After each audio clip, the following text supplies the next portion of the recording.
মধ্যরাতে হঠাৎ করে রনি তালুকদারের রহস্যময় পোস্ট। আমেরিকার উদ্দেশ্যে ঢাকা ত্যাগ করছেন বাংলাদেশের এই ওপেনার। অনেকে মনে করেছিলেন বাংলাদেশের ওপেনারদের ব্যর্থতার কারণে হয়তো রনি তালুকদারকে উড়িয়ে নিয়ে যাওয়া হচ্ছে, তবে ব্যাপারটি মোটেও এমন নয়। মূলত ব্যক্তিগত কাজে বিসিবির কাছ থেকে ছুটি নিয়ে আমেরিকা যাচ্ছেন রনি তালুকদার এবং কি সেখানে গিয়ে গ্যালারিতে বসে খেলা দেখার সম্ভাবনাও আছে তার। তবে বাংলাদেশ দলে রনি তালুকদারকে নিয়ে কোনো প্রকার পরিকল্পনা নেই। মূলত এই দিন যুক্তরাষ্ট্রে উড়াল দিয়েছেন জাতীয় দলের দুই ক্রিকেটার রনি তালুকদার ও নাজমুল ইসলাম অপু। মঙ্গলবার রাতে নিজেদের যুক্তরাষ্ট্রে যাওয়ার বিষয়টি নিশ্চিত করেন ওপেনার রনি।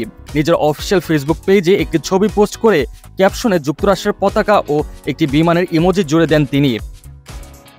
অপুর যুক্তরাষ্ট্রে যাওয়ার বিষয়টিও জানা যায় সামাজিক যোগাযোগ মাধ্যম থেকে, যদিও দুইজনের কেউই বিশ্বকাপ স্কোয়াড কিংবা রিজার্ভ স্কোয়াডে নেই। জাতীয় দল সংশ্লিষ্ট নয়, কেবল নিজেদের জন্য বিশ্বকাপে দেশে যাচ্ছে তারা। এবারের বিশ্বকাপের আসরে এখন পর্যন্ত বাংলাদেশ কোনো ম্যাচ খেলেনি, তবে বিশ্বকাপের আগে যুক্তরাষ্ট্রের বিপক্ষে 3টি টি-20 সিরিজ এবং ভারতের বিপক্ষে একটি প্রস্তুতিমূলক ম্যাচ খেলে।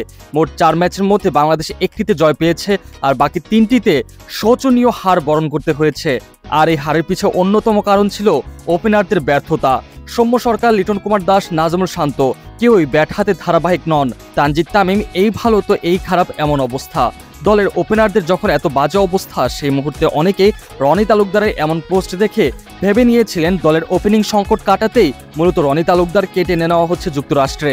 তবে পরে খোঁজ নিয়ে জানা যায় এমন কিছুই নয়, বরং ব্যক্তিগত কাজেই রনি তালুকদার আমেরিকা যাচ্ছেন। তবে রনি ব্যক্তিগত কাজে আমেরিকায় গেলেও বাংলাদেশের খেলা মিস করতে চাইবেন না। প্রবাসী অনেক ভক্ত সমর্থক আছে যারা কিনা বিশ্বকাপের প্রথম 2 ম্যাচ যেটা যুক্তরাষ্ট্রে অনুষ্ঠিত হবে সেই ম্যাচ স্টেডিয়ামে যেয়েই দেখতে পছন্দ করবে। আর প্রবাসী বাংলাদেশি ভক্তদের সঙ্গ দিতে রনি তালুকদারকেও দেখা যাবে খেলার মাঠে সতীর্থদের খেলা দেখতে।